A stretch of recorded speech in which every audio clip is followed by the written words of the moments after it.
Hola, hola, ¿cómo estáis? Aujourd'hui, on va parler des retrouvailles. Bienvenue dans une toute nouvelle vidéo Love is Blind.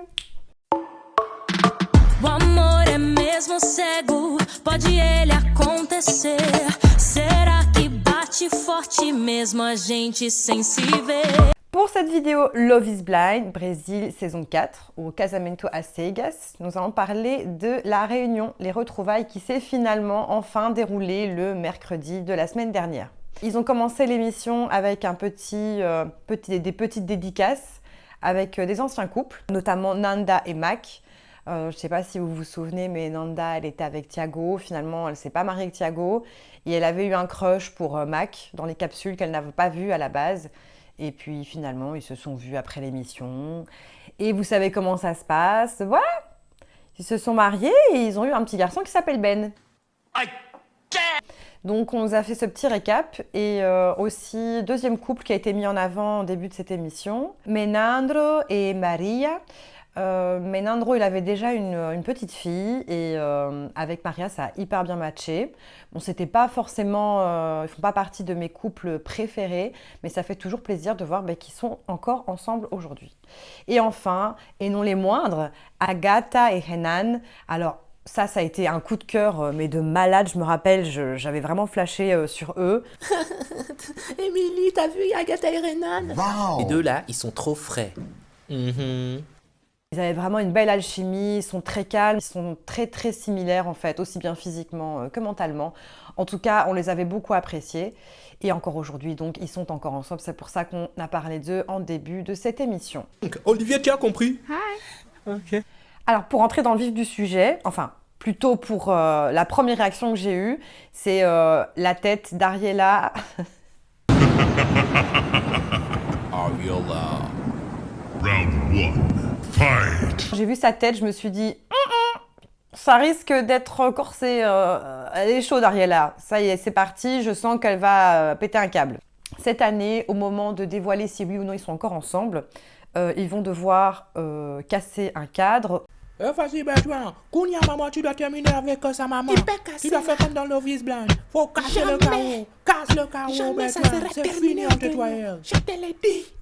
Ou le garder, le caresser, faire un bisou sur le cadre pour dire qu'ils sont toujours ensemble. Donc c'était, ma foi, j'ai pas trouvé ça de ouf en fait comme idée. D'habitude, je sais plus, soit ils sont assis sur les canapés ensemble, mais pas forcément à côté.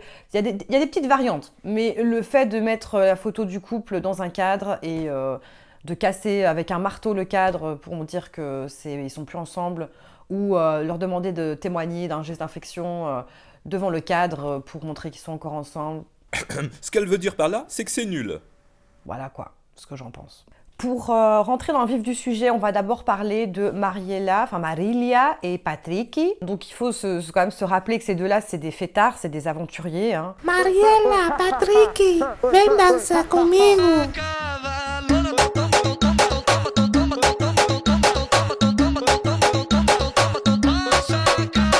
On sait que eux, ils s'ennuient pas du tout. Ce sont deux sacrés phénomènes. Et on avait déjà remarqué dans les capsules qu'il y avait une ex, Patrick avait une ex, voilà, il s'était fait larguer quelques mois auparavant de faire cette émission. Donc c'était assez récent. Il n'était pas marié, mais il était quand même en couple. Et en plus de ça, il a cumulé puisqu'il a confondu Marilia et Renata. Donc il a confondu quand même deux filles parce qu'elles habitaient le même quartier que lui. Comme ferait Marilia. C'est beaucoup le mensonge, hein. Voilà quoi. On remarque directement que quand on voit Patricky, on remarque qu'il a pris un peu de poids. Patricky. Alors moi, quand je vois un homme qui prend un peu de poids, je me dis, il doit avoir une dame derrière. Chérie, tu fais quoi derrière moi là? Je t'aide à prendre du poids. Ah, ok. Je ne pensais pas en tout cas que Marilia et Patrick sont encore ensemble aujourd'hui. Donc quand je l'ai vu avec un petit peu plus rondouillé, je me suis dit, ça y est, il est en couple, mais je suis presque sûre que c'est pas avec elle. Et donc finalement, on se rend compte que effectivement, ils ne sont plus ensemble. Pour reprendre les dires de Patricky, ils étaient plus des amis qu'un couple finalement. Ils avaient une telle complicité et c'est vrai que à l'écran, moi aussi en tout cas, je trouvais qu'ils étaient, et c'est génial, hein, ils avaient une super complicité. Mais ça avait l'air d'être vraiment comme si c'était des amis qui habitaient ensemble. Bon voilà, bon, amis plus parce que Alors, ce qu'elle veut dire par là, c'est que c'est des affaires de fruits. je jouais par dessin. Aubergine et pêche. Pour leur mariage, en l'occurrence, ils avaient décidé de ne pas se marier déjà bien avant.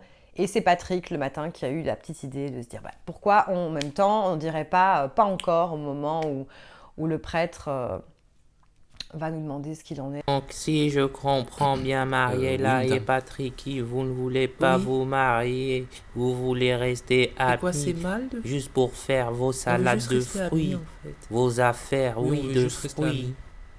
d'aubergines et de pêche. N'oubliez pas, les liens sont sacrés. Ces deux-là, c'est de la folie pure. Moi, je regrette un peu qu'ils ne soient pas restés ensemble. Parce que je trouvais qu'ils avaient une douce folie qui les animait. Donc je trouvais ça chouette. Oui, j'ai utilisé douce folie, oui. Ouais. Patrick, il a toujours son bob. Il a pu occulter ce problème de calvitie. En tout cas, je pense que c'était plus une fixette qu'autre chose. Maintenant, on n'en sait rien. Patrick a décidé de faire une greffe capillaire. Donc attention, la chirurgie esthétique a ses dangers. Donc voilà, toujours se renseigner avant de faire quelconque acte chirurgical. Mais néanmoins, il a l'air d'être plus à l'aise, il a l'air d'avoir bonne mine. Et puis l'essentiel, c'est que tous les deux ont l'air d'être très heureux. Donc voilà, Marilia, fidèle à elle-même, toujours drôle, bruyante, comme on l'a connue dans Love is Blind saison 4. Ensuite, ce sera le tour de Khaled et Muriel. Et oui, notre couple fantôme. Muriel et Khaled, ils se sont rencontrés forcément dans les capsules. Ça a matché de ouf. Ils se sont vus. Khaled a demandé en mariage Muriel. Et Muriel aurait été choquée puisque Khaled ressemblait très fort à son ex. Je suis choqué. Un peu perturbé et ils ont quitté l'émission. Ça, alors je vous le dis parce qu'on l'a su après, à aucun moment dans les capsules on est au courant qu'il y a Khaled et Muriel. Oui, on les aperçoit à un moment donné vite fait, mais on ne sait pas que les deux ça a matché. Donc c'est assez bizarre le montage. Mais bon, j'ai l'impression qu'il y a peut-être des remarques qui ont été faites dans certains commentaires, puisque Camilla a précisé que dans les capsules, il ne peut y avoir que 5 couples maximum, en tout cas, qui vont participer, qui vont perdurer dans l'émission. Et donc, il y a d'autres couples qui se forment et qu'on ne voit pas forcément. Ce qu'elle veut dire à ce moment-là, c'est quoi ce bordel? On a vu, je ne sais plus leur prénom, mais voilà, les deux personnes là, qui avaient des enfants autistes respectivement. Et voilà, ça avait vraiment matché. On imagine à quel point ça doit être rassurant de savoir qu'une autre personne partage les mêmes problèmes que nous, les mêmes difficultés, les mêmes éducations un peu particulières et incroyables des enfants autistes. Et malheureusement, la personne, enfin le gars, il a dit ouais non, voilà, finalement je suis pas prêt. Mais on a quand même vu tout ça. Moi, pour faire ça, remplacez-moi ces deux personnes par Khaled et Muriel qui en plus finalement ont terminé ensemble. Donc on les voit, ils ont l'air très heureux, très contents et bien évidemment ils sont encore ensemble aujourd'hui, là il n'y a pas de suspense, on n'a pas fait ce truc avec le cadre, etc. Donc voilà. Khaled nous explique qu'il a cherché Muriel sur les réseaux, il l'a trouvée, ils se sont rencontrés. Ils sont restés une nuit complète à faire que parler pendant 12 heures. Et puis dans la semaine, ils ont emménagé ensemble. Là, ils vont bientôt se marier. Et Khaled, lui aussi, se confie sur le fait qu'il a envie de subir une opération de chirurgie afin de l'aider à perdre du poids. Il a l'air d'être content de faire ça avec Muriel et qu'elle le soutienne. C'est un couple qui est très sympa, qui est très mignon. Voilà. Donc dommage qu'on n'ait pas pu davantage les découvrir dans les capsules. Khaled et Muriel sont très présents sur les réseaux. D'ailleurs, je vous passe leur Insta ici. Vous pourrez découvrir la rencontre entre Muriel et les parents de Khaled. Ils sont vraiment cute et c'est plutôt sympa d'aller voir leur Instagram. Alors, on arrive au couple, Leandro et Ingrid. Personnellement, j'étais pas très fan au début. Et puis, au fur et à mesure des épisodes,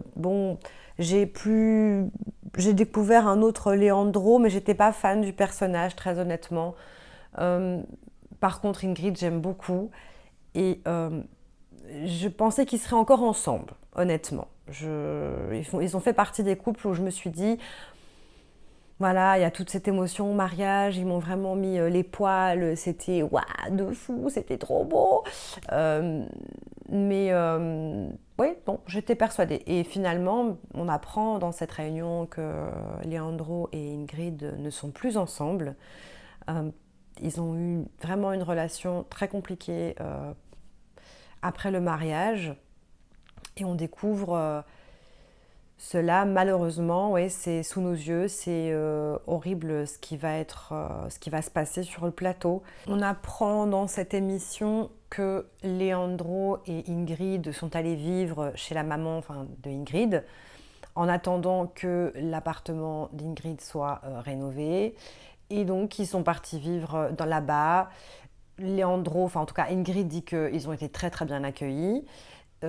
Mais Leandro, directement, va se justifier en disant « Oui, vous savez, tout l'argent du travail, tout ce que j'avais, je le mettais dans la maison. » Et là, on a un plan sur Ingrid qui a l'air d'être un peu sceptique. Elle précise que comme Leandro avait été marié auparavant, elle pensait très justement qu'il aurait au moins des draps, des serviettes, des choses en fait peut-être d'une ancienne vie, mais en tout cas des choses qui lui appartiennent à son grand âge.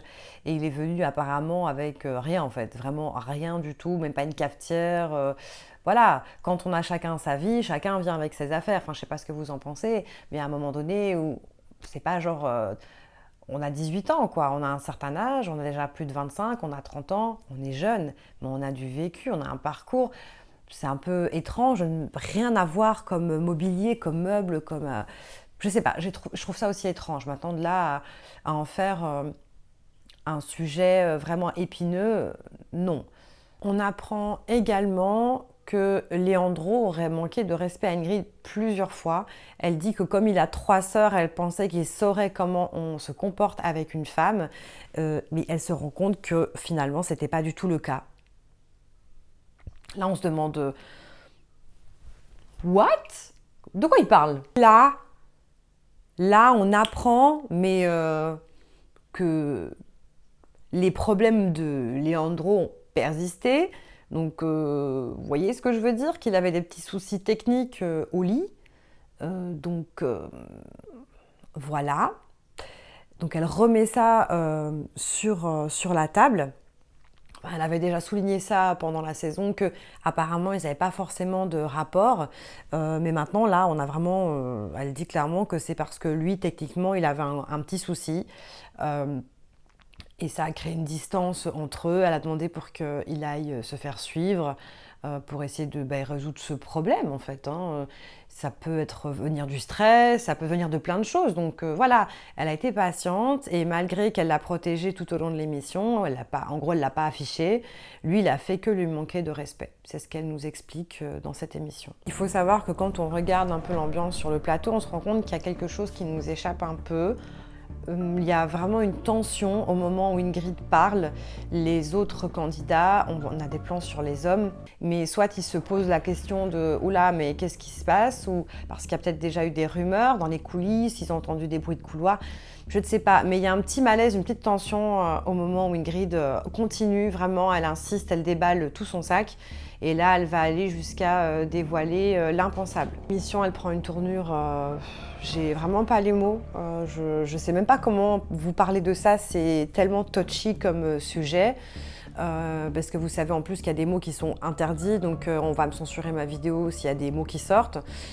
Ingrid commence à expliquer que suite à ces problèmes-là de Leandro, il y a des choses qui se sont passées. Alors, quand j'ai revu une deuxième ou une troisième fois la réunion, j'ai remarqué qu'apparemment, elle avait l'air de dire que cette chose s'était produite plusieurs fois parce qu'elle explique que Leandro a voulu régler ses problèmes d'érection seul, qu'il a fait ça à sa manière, qu'il attendait qu'elle dormait pour faire ça, donc comme si ça s'était produit plusieurs fois. Elle explique qu'il ne lui a en gros pas demandé de son consentement et que l'irréparable s'est produit. Je vous avoue que quand j'ai vu la première fois l'émission, Je me suis dit, on parle vraiment du mot en V, là, c'est vraiment le mot en V. Et quand finalement la présentatrice demande à Leandro de quitter le plateau sur un ton extrêmement grave, là ça n'a fait que confirmer tout ce que je pensais. Il faut savoir que cette émission a été tournée en direct, donc diffusée en direct au Brésil. Il y a eu 4 jours de retard par rapport à la diffusion. Il n'y a pas eu qu'un problème de sous-titrage finalement. Il y a eu aussi, j'imagine, un retard parce que Netflix Brésil a dû se réunir, demander à l'équipe qu'est-ce qu'on fait. On ne peut pas se mettre en porte-à-faux par rapport à ça. Alors, je vais vous dire dans quelques instants les recherches, en tout cas les résultats de mes recherches, puisque Ingrid a fait des déclarations après cette émission. À un moment donné, Ingrid dit même à Leandro, ça s'appelle comment ? Comment ça s'appelle ce que tu m'as fait ? Elle veut lui faire dire le mot qui a peut-être été dit, mais ça a été clairement coupé à mon avis et c'est pour ça qu'on a eu 4 jours de retard. Il a fallu prendre une décision pour le reste du monde, en tout cas les pays qui n'avaient pas eu la diffusion en direct. Il a fallu clairement faire quelque chose. Donc il y a eu énormément de coupures pour éviter qu'on dise le mot, pour éviter aussi, j'imagine que ça jette un froid et en même temps, eux, Netflix est entre 2 chaises. Donc soit ils coupent complètement tout ce passage et donc finalement ils ne donnent pas le droit à la parole à Ingrid, soit ils ne mettent pas de filtre, on balance tout et finalement ils peuvent être poursuivis en justice si Leandro serait à l'issue d'un hypothétique procès, d'un éventuel procès, il serait innocenté, il pourrait se retourner contre Netflix et porter plainte pour diffamation. Donc c'est vraiment quelque chose qui a énormément de conséquences. Déjà Ingrid, la pauvre, elle est submergée, elle en perd ses mots. En tout cas, voilà, nous n'étions pas là, nous ne savons pas ce qui s'est passé exactement. Mais c'est vrai qu'elle avait l'air extrêmement submergée. Il faut aussi savoir que Ingrid a déclaré qu'elle allait dormir et c'est pendant qu'elle dormait que ça se serait passé. Donc Leandro serait venu dans la chambre sans prévenir et sans son consentement, aurait fait ce qui a été dit donc, dans l'émission. Finalement, Ingrid va quitter l'émission, clairement. Elle n'est pas bien, elle est vraiment pas bien et elle quitte le plateau. Finalement, c'est Leandro qui va être interrogé, mais je ne sais pas, Leandro, c'est pas quelqu'un déjà qui parle beaucoup et quand il s'exprime, voilà, je sais pas, c'est quelqu'un d'assez mystérieux, on ne sait pas ce qu'il pense, c'est pas quelqu'un qui est très expansif, on va dire ça comme ça. Donc, et puis moi, je ne me permettrai pas de dire qu'il est coupable, qu'il a réellement fait cela à Ingrid et j'ai pas à dire non plus que je suis sûre qu'il est faux, qu'il ne l'ait pas fait. En fait, ça, c'est la justice qui devra trancher, puisque Ingrid a porté plainte, en fait, le matin, donc le 11 juillet, avant la diffusion de l'émission, avant le direct. Ingrid est allée à la police et elle a porté plainte, donc pour vous savez quoi. Et après, donc, c'est enchaîné le direct sur Netflix. On ne sait pas plus, mais ça a l'air vraiment dramatique et tragique. Alors, moi, tout ce que je peux dire quand même, c'est que des problèmes comme Leandro avait, techniquement, il y a des thérapies, il y a des aides, mais c'est surtout psychologique pour moi. Et lui-même l'a dit d'ailleurs dans l'émission. Il a dit le gros problème était psychologique. Donc, il y a quand même quelque chose qui n'allait pas sexuellement, il y a quand même quelque chose qui faisait en sorte qu'il n'arrivait pas à faire quoi que ce soit avec Ingrid. Ingrid qui avait l'air d'être pourtant totalement à son goût. Donc voilà, c'est une histoire assez délicate et je vous avoue que j'ai eu beaucoup de mal à en parler dans cette vidéo. C'est vraiment un sujet touchy, comme je vous le disais au début du sujet. La pauvre, je ne sais pas quoi dire de plus, à part que la justice doit faire son travail et j'espère qu'elle pourra guérir de ses blessures, quoi qu'il se soit passé. Moi, je vous avoue que je ne sais pas quoi penser de cette révélation. Ce que ça donne comme comme impression, je dis bien comme impression, c'est que Ingrid effectivement a subi quelque chose d'horrible et Leandro a revêtu sa meilleure tenue de coupable. Je ne sais pas ce que vous en pensez, mais je trouve qu'il il se défend très très mal et ce qu'il dit, moi sonne creux en tout cas. Je sais pas, honnêtement je sais pas. Après c'est très difficile dans ces cas-là de savoir, je parle pour donner un... S'il y a un procès pour donner un jugement, c'est très difficile parce que finalement, quand on est en couple ou marié, l'ADN de l'un forcément se balade sur l'autre et donc c'est très très difficile de juger, de trancher, de savoir le faux du vrai. Je ne sais pas vous ce que vous en pensez, dites-moi en commentaire. Sans dire oui, un tel est coupable, oui c'est sûr ou non pas du tout. Mais quelle impression ça vous donne quand vous avez vu cet extrait? Il y a quand même vraiment une tension énorme. On n'a pas l'impression que c'est juste du vent quand Ingrid elle parle. Et en même temps, Leandro il a l'air tellement coupable. Est-ce que c'est parce qu'il n'est pas à l'aise? C'est déjà quelqu'un qui ne parle pas énormément, il n'était pas très expansif comme je disais. Peut-être que ça vient de là, cet air un peu coupable, il est un peu mal à l'aise. Il ne pensait pas être mis en lumière de cette manière-là. La manière la plus horrible qui soit. Donc dites-moi ce que vous en pensez en commentaire. Surtout qu'à un moment donné, Leandro dit je m'excuse pour ce que je t'ai fait. Alors que plusieurs fois elle dit tu sais dis comment ça se dit ce que tu m'as fait, donc tu reconnais ce que tu m'as fait. Plusieurs fois elle lance des invectives et lui à un moment donné où il reprend en fait la parole et dit bon Ingrid. Je m'excuse, je me suis excusé plusieurs fois. Je suis conscient que j'ai mal agi. Est-ce que c'est, il veut dire qu'il lui a fait du mal de manière lambda, basique, comme dans plein de relations pourries, et c'est bien malheureux, ou est-ce qu'il reconnaît à demi-mot ce qu'elle est en train de lui reprocher? Et honnêtement, j'aurais pas voulu être à la place des présentateurs. Alors bon, ils ont une oreillette et un micro, donc on trouve qu'ils réagissent toujours hyper bien, ils ont toujours le mot pour rire, la parole qu'il faut. Mais il y a un prompteur clairement, et il y a aussi des gens qui leur soufflent dans l'oreillette ce qu'il faut dire en cas d'urgence, ou en cas de moment critique, ou de choses à exploiter. Là, clairement, on sent que Camilla, donc la présentatrice, n'est pas du tout à l'aise avec ça. C'est quelque chose qu'elle ne maîtrise pas, et je comprends ô combien, puisque c'est pas prévu. Bon, mais si jamais il y a une histoire de V, on peut faire comme ça. Non, c'est pas quelque chose qui s'improvise en fait. Enfin, c'est inimaginable, même si malheureusement on sait que ça existe. Et Camilla n'est vraiment pas à l'aise. On le voit dans tout son body language. Elle est très mal à l'aise. Honnêtement, moi je le vois. Et je trouve que, c'est ce qu'on leur souffle dans l'oreille, ce qui a été dit à la fin. On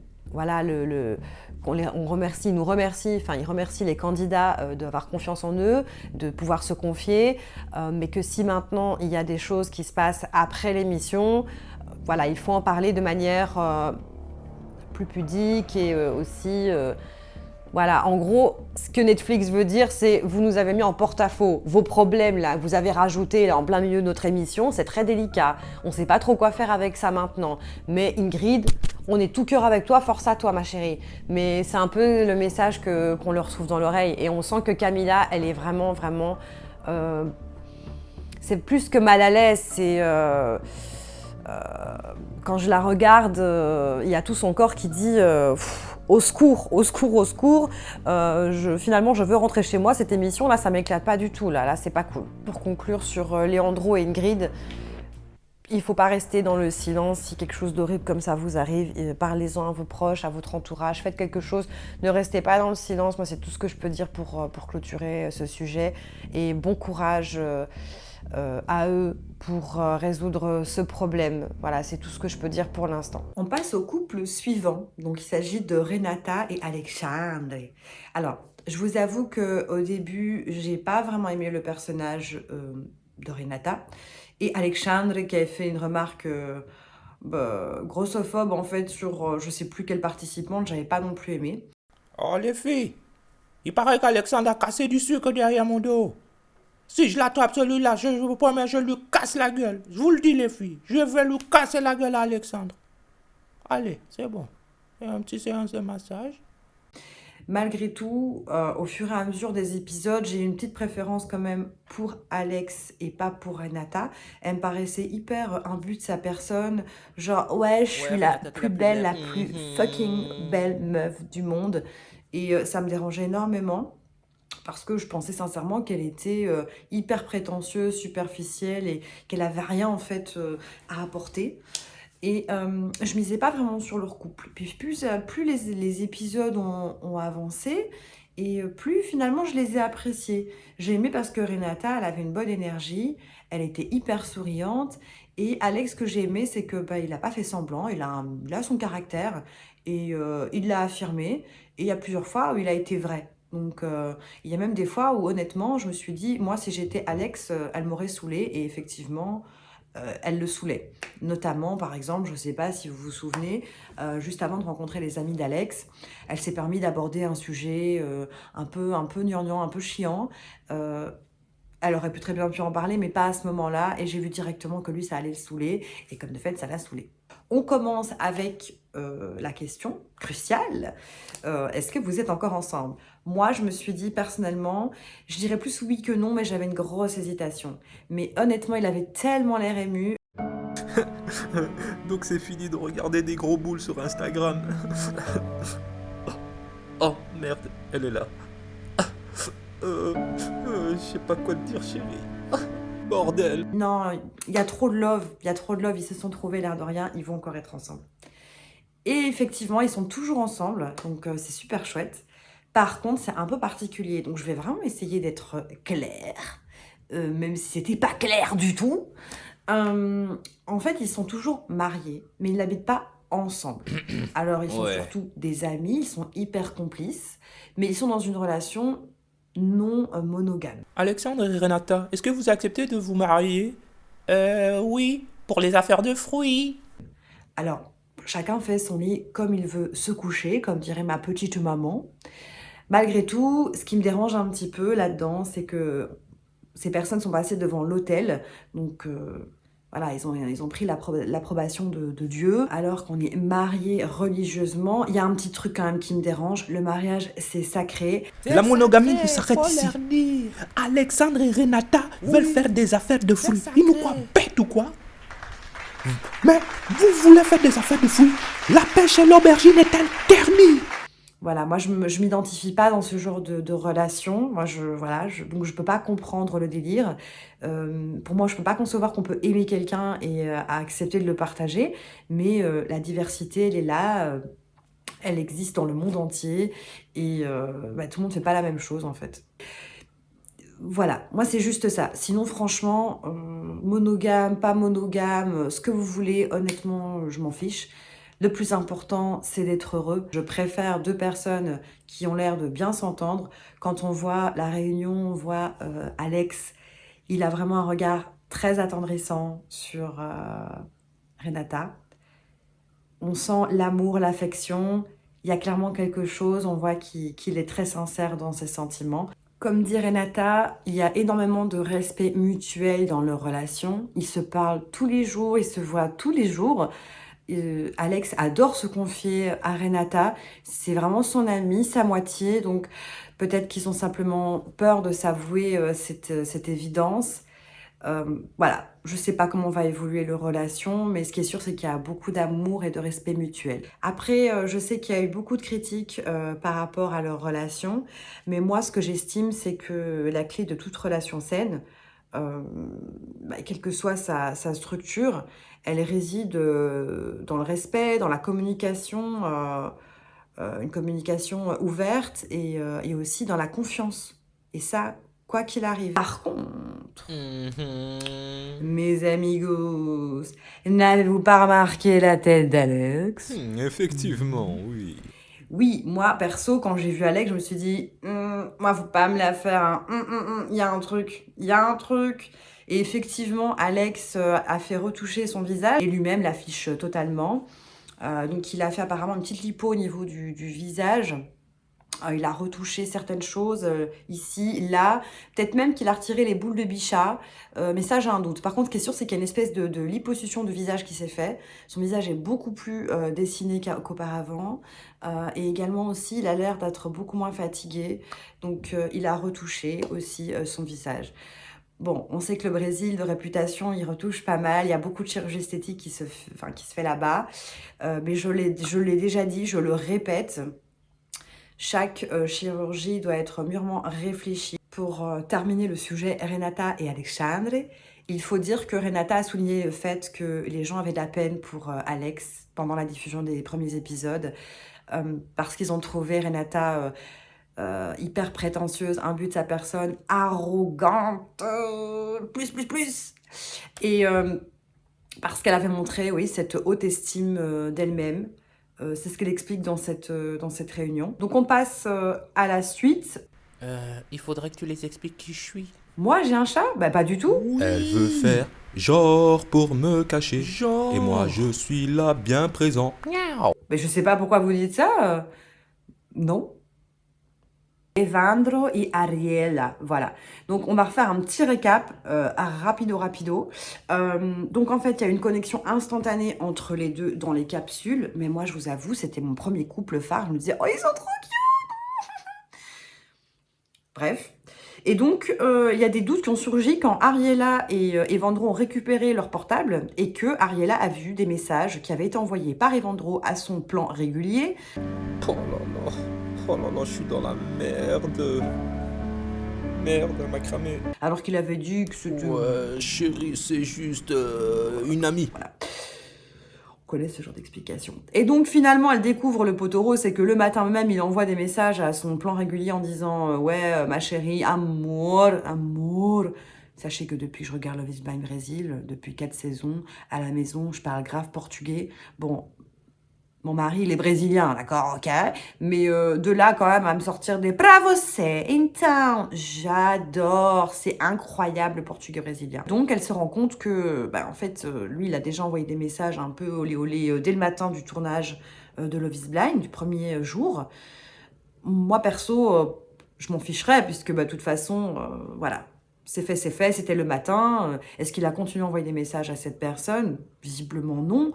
Mais pour quelqu'un qui est hyper insécure as Ariela, I'm sorry, ok? I'm sorry, ok?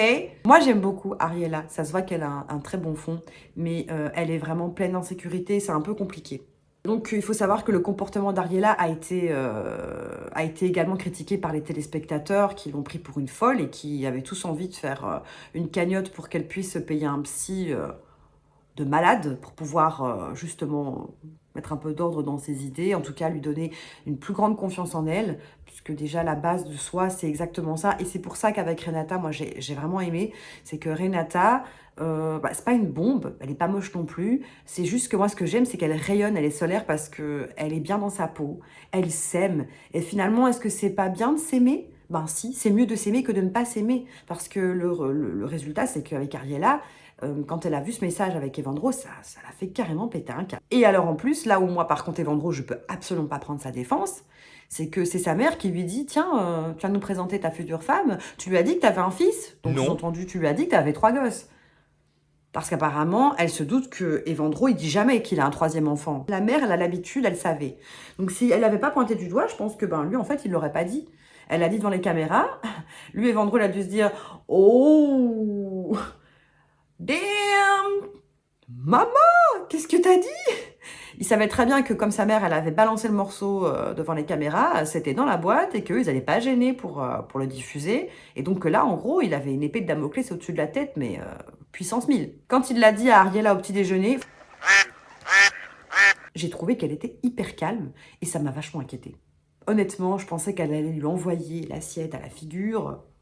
J'aime trop sa gestuelle en plus à Ariela. Et finalement, pas du tout. Mais bon, elle a pété après au rooftop, quoi. Vraiment, elle a pété un câble, elle nous a fait des gestes obscènes et tout. Elle a envoyé chier tout le monde parce qu'elle est comme ça. Maintenant, comme l'a dit sur le plateau Marilia, elle a dit que, certes, des fois, elle peut être méchante, elle peut balancer des trucs à la figure, Ariela, mais c'est la première à s'excuser 357 fois. Excuse me! Ça va pas, non? Donc, voilà. Et il faut quand même aussi le dire, moi, je l'ai vu sur le plateau, je sais pas vous, dites-moi en commentaire, mais la toute première personne qui a vraiment manifesté un geste spontané vers Ingrid, quand Ingrid a malheureusement expliqué cette histoire de V, la première qui s'est vraiment jetée derrière les autres sur le canapé, c'est Ariella. Elle a pris directement la main de Ingrid et moi j'ai trouvé que c'était un geste spontané, naturel et bienveillant. Donc personne n'est parfait, Ariella est pleine d'insécurité, mais c'est aussi une personne qui est bienveillante. Donc je tenais quand même à le préciser parce qu'il y a beaucoup de personnes qui ont été très méchantes avec elle et je trouve de manière totalement injuste. Alors comme vous pouvez vous en douter, Ariella et Evandro ne sont pas du tout ensemble. Je m'attendais sincèrement, comme je vous ai dit en début de vidéo, quand j'ai vu la tête d'Ariella, je me suis dit « Ok, on sort les popcorn, c'est parti !» Por favor, Ariel, pose la chaise. Et non. Et j'ai trouvé ça super. On pourrait se dire « Ah, t'as été déçue, hein, parce qu'en fait, elle est restée calme. » Mais pas du tout, moi je me réjouis pas du malheur des gens en fait. Moi je suis hyper contente que Ariella, elle a réussi à gérer ses émotions. Je pense que quand elle s'est vue, parce que entre se douter qu'on a un fort caractère ou qu'on est parfois peut-être un peu colérique ou hystéro, ou qu'on peut avoir l'air d'une folle, entre avoir l'impression et le voir, c'est une autre chose. Et clairement, je pense qu'elle a dû ne pas aimer les images, ce qui a été diffusé. Je pense qu'elle a dû prendre sur elle et se préparer psychologiquement en mode, bon, ce soir, je fous pas la merde, je me ridiculise pas, je reste digne. Même si Evandro m'a dit des trucs complètement hallucinants, je vais rester droite sur ma trajectoire, je vais rien dire. Et c'est ce qu'elle a fait. Bon, Evandro, il est mou du genou, il répète toujours la même chose, il est... Lourd. Enfin, le gars, moi, je pourrais m'endormir quand il parle, il a une énergie vraiment... Oh là là, je respire. Je vais pas lui lancer une chaise à la tête. Voilà, quoi. Alors, le présentateur va souligner le fait que Ariella s'en est pris plein la figure, pour être poli, parce que finalement, elle n'avait pas raison de faire ça. Et c'est vrai, quand on voit un petit peu le récap, Ariella, elle est pleine d'insécurité, de doutes, oui, certes, mais il y a quand même des choses qui ont énervé Ariella. Et comme l'avait dit, je pense que c'est Marie-Léa qui avait dit, Ariella ne s'énerve pas pour rien en fait. Il faudrait que je l'appelle toutes les 5 minutes. Attends, c'était pas difficile de donner un coup de téléphone, hein? Pour le peu qu'on la connaît, on se rend compte qu'elle s'énerve vraiment pas pour rien. Bon, à part quand elle est arrivée chez les filles en retard et que... Parce que les filles ont dit, raconte d'abord ton histoire. Elle s'est un peu énervée. Plus jamais tu me parles comme ça, meuf, t'as compris? Donc bon, voilà. J'essaie de garder l'église au milieu du village. Il y avait quand même des red flags. Il y a une histoire avec Evandro qui aurait dit que certains gars étaient venus ici alors qu'ils avaient déjà des plans, qu'ils étaient déjà pris, ou en tout cas qu'ils venaient pour s'amuser. Donc il y a eu pas mal de choses qui ont un peu attisé cette insécurité chez Ariella. Et comme l'a dit très justement Marie-Léa, elle dit c'est un peu leur façon... de nous faire taire en fait. Les hommes qui disent oui mais de toute façon elle est folle, oh mon ex je l'ai quittée parce qu'elle était folle. Monsieur Gérard, ici présent, nous dit pourquoi il a quitté sa femme. En fait, oui, j'ai quitté ma femme parce qu'elle était folle. Oui, je l'ai trompée, et alors? Elle est folle. Elle croit que je l'ai trompée, en fait. Mais voilà tout, oui, c'est ça. Qu'il est con, celui-là. Oui, c'est une manière de nous faire taire.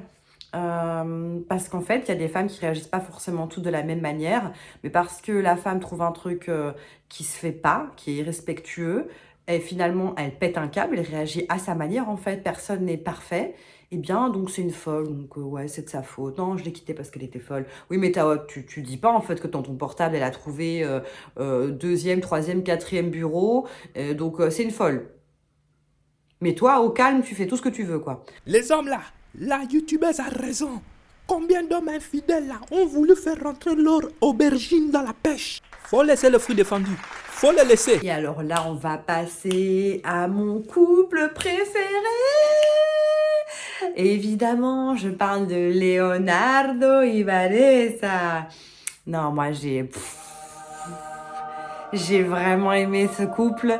Ils sont complices. On voit que ils s'entendent hyper bien. Ils se respectent mutuellement. On voit qu'ils se plaisent physiquement et mentalement. Ils sont tous les deux avocats. Dans le regard, il y a... V'là les étoiles. C'est un truc de fou. On va apprendre dans ces retrouvailles mais qui sont toujours ensemble, j'ai envie de dire sans surprise. Honnêtement, s'ils n'étaient plus ensemble, l'amour avait vraiment du souci à se faire. Hein. Alors que là, ils sont toujours ensemble, donc c'est cute. L'aspect qui était difficile pour Vanessa, c'est le côté traditionnel. Son papa, il est très très à cheval là-dessus. Il faut savoir que son papa, il est à moitié japonais. Il est très imprégné de cette culture japonaise. Et donc lui, il voit plus les choses de manière hyper traditionnelle.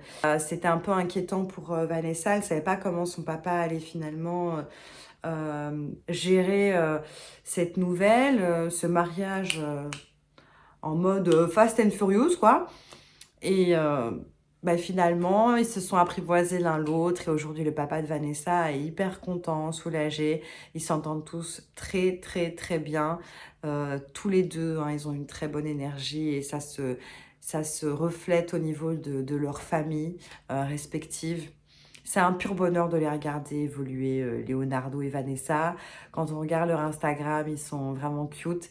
Ils partagent beaucoup de moments avec leurs followers et nous on en redemande, hein, tout simplement. Leonardo il lâche pas avec son dé tantrique du Kama Sutra là ou je ne sais quoi. Franchement il me fait trop rire honnêtement parce qu'il a l'art de faire ça mais sans vulgarité. Je sais pas, ça reste toujours dans une ambiance presque familiale alors qu'on parle d'un dé quand même. Voyons, on parle pas de ça à table. Mais il le fait vraiment avec une classe, il y a vraiment quelque chose. Moi, je l'apprécie énormément. J'aime vraiment ce genre de gars. Ça se voit qu'il n'est pas frustré, ça se voit qu'il a une confiance en lui, ça se voit qu'il est protecteur. Quand il va quelque part, ça se voit qu'il s'entend bien avec tout le monde. Il est agréable à entendre. Voilà, c'est agréable de passer un moment avec lui. Et vice-versa avec Vanessa, c'est pareil, ils se ressemblent tellement. Cette scène avec le dé, je veux dire... c'est fidèle à leur couple qui sont très droits et en même temps qui aiment bien déconner. C'est chouette. Je leur souhaite tout le bonheur du monde, même si je pense qu'ils n'ont pas vraiment besoin qu'on leur souhaite. Ils sont juste heureux, amoureux. Ça se voit qu'ils s'aiment réellement. Ça fait vraiment plaisir. Je te jure, moi aussi, j'ai trop envie de me marier. Allez, Vanessa, Vanessa, Vanessa. Ah, mon Dieu! C'est ici que notre vidéo Love is Blind s'arrête déjà. Vous me manquez déjà, mes petits. Mais je vous remercie en tout cas d'avoir suivi cette vidéo. On se dit à très bientôt. Parce que comme vous le savez très certainement, nous avons le 1er août Love is Blind Mexique. Aïe, il y en a aussi Love is Blind UK à partir du 7 août. Soyez au rendez-vous parce que moi je vais pas louper ça. En plus je suis une Spanish girl donc vraiment Love is Blind Mexico là ça m'a trop enjaillé. Ça va être caliente caliente. J'ai vraiment hâte de voir le casting, j'ai hâte de découvrir ces nouvelles histoires d'amour et j'ai surtout hâte de voir donc ces nouveaux mariés. Je suis trop enjaillée, vous imaginez pas, je suis excitée de fou. D'ailleurs, je vais essayer de redescendre un peu. Voilà, afin de vous dire au revoir et que son quitte ici. Voilà, on se dit adios.